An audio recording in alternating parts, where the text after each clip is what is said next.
Sebastian, pleasure to speak to you prior to this big fight. Big fight for you. Let's talk about your endeavour on the weekend. It's my second fight. I haven't been in the ring for over a year, but I stay active, always training, always ready. My original opponent pulled out due to unfortunate circumstances, and they've just brought a boy in who is having his pro debut.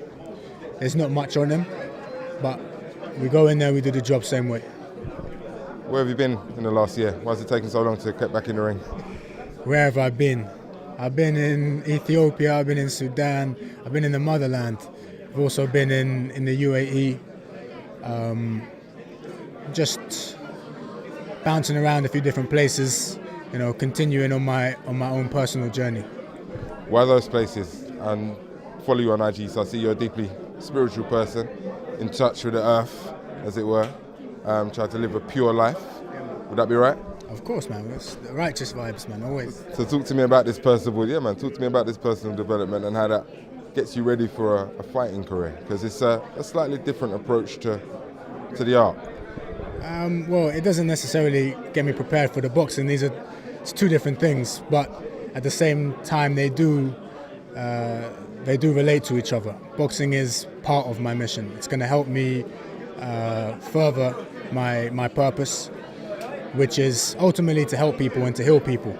And that might sound like a contradiction, seeing as I'm a boxer and this is the hurt game, but it's the platform that I need. This boxing game gives you a level of respect, a title that no other sport can give you.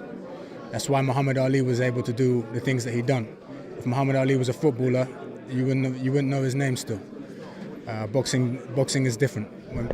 That been keeping with a poem your dad always likes to recite, the Warrior's Code? Exactly, it's the Warrior's Code, and every human recognizes it. Every human being looks at the boxer as that's the warrior. That's the guy we look up to. Beckham and Messi and all these guys, they're cool, they kick a football, but they haven't got the same respect that Tyson, Ali have got, because when people see a man get into a ring and he dominates in the ring, only using his hands, as long as he conducts himself well outside of the ring, that's the leader. That's the warrior king. You're after world titles then, I guess, isn't it? If your message is to resonate as far and wide as you want it to, you're in it for the long haul. So talk about your strategy over the next couple of years in order to ascend towards that point. Yeah. I'm going to try and fast track this year.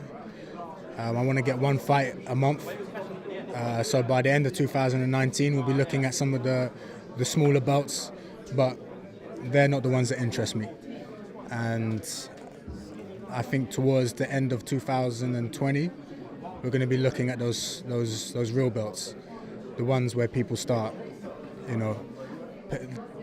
paying that recognition that the fighter deserves. I'm not going to rush it too much. I think I'm in a division that is very serious.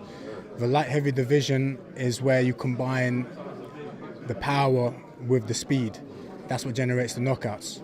The lighter boys, they got all the speed, and you get a few of them that can bang as well. The heavier boys, they've got all the power, but we're dead in the middle. We've got speed, we've got power. I think the light heavy division, when you see guys that's where you get like the Roy Joneses, the guys who just look like superheroes.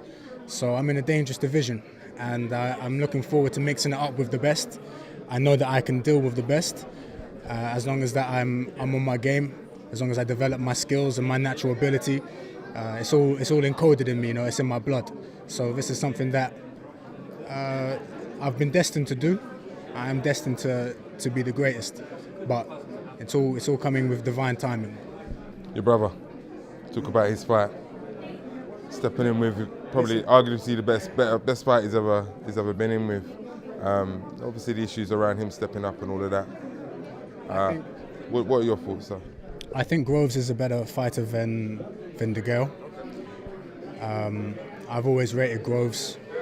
I believe that knowing my brother very well and how he fights, he was only 65 to 70% on the night. I know as long as Chris turns up, as long as Chris gives more than 80%, DeGale, he can't beat him. But you know, I can't talk anymore for my brother because I see him turn up 100% in the gym, and 2 times he hasn't turned up on the night. So all I can say is that if he's 80% and above, we're looking at an easy night. If he's below 80%, you know, he puts DeGale back in with a chance. Listen, thanks for your time and continued success on your own journey. Yeah? Thank you, man. Appreciate it, brother.